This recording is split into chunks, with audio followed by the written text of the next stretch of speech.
पुरानी दिल्ली के चांदनी चौक के चितली कबर इलाके में ये है मोहम्मद रफी की दुकान। किसी भी आम सब्जी की दुकान जैसी, जब तक आपकी नजर यहाँ बिक रही इन सफेद गाजरों पर नहीं पड़ती। 64 साल से दुकान चलाने वाले रफी अब इस इलाके में सफेद गाजर बेचने वाले वाहिद दुकानदार बचे हैं। ये कम होती है और जो लोग पुराने बेचने वाले वो जो बोने वाले वो, क्योंकि किसान को उसमें बाहर नहीं आता, वो ये भी जाती है, जल्दी पैदा जाती हैं, ज्यादा होती हैं वो। सफेद गाजर जितनी नायाब है, उससे ज्यादा नायाब और मजेदार है इसका हलवा, जो सिर्फ चांदनी चौक की गिनी चुनी दुकानों पर ही मिलता है। तकरीबन 100 साल पुराने शीरीन महल में सर्दियां आते ही ये हलवा सबसे आगे सज जाता है। नए खरीदार तो इसे देखकर ही हैरत में पड़ जाते हैं। मैंने व्हाइट गाजर कभी देखी भी नहीं है, कभी सुनी भी नहीं है। उनका ट्राई करते हैं और ट्राई करके देखा, वाकई इट वाज वर्थ ट्राइंग।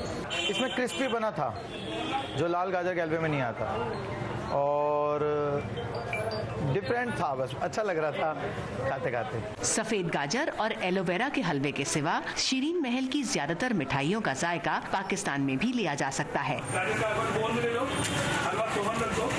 दुकान के मालकान में से एक तकसीम के वक्त पाकिस्तान चले गए थे। उन्होंने वहीं पर एक और दुकान इस्टेब्लिश कर ली, जो कि लाहौर में अनारकली बाजार में कस्बे शीरी के नाम से है, और उनके बच्चे वहीं पे काम करते हैं। And they are much better than अस।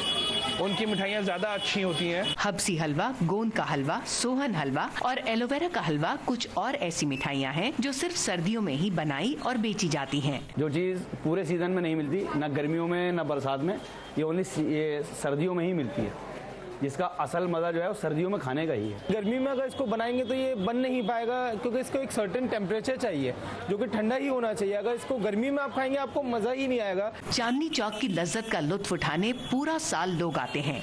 सर्दी के मौसम में मीठे के लिए आने वाले जानते हैं कि अगर मौसम निकल गया तो फिर अपनी पसंदीदा मिठाई के लिए साल भर इंतजार करना होगा। Ritul Joshi, Voice of America, Delhi.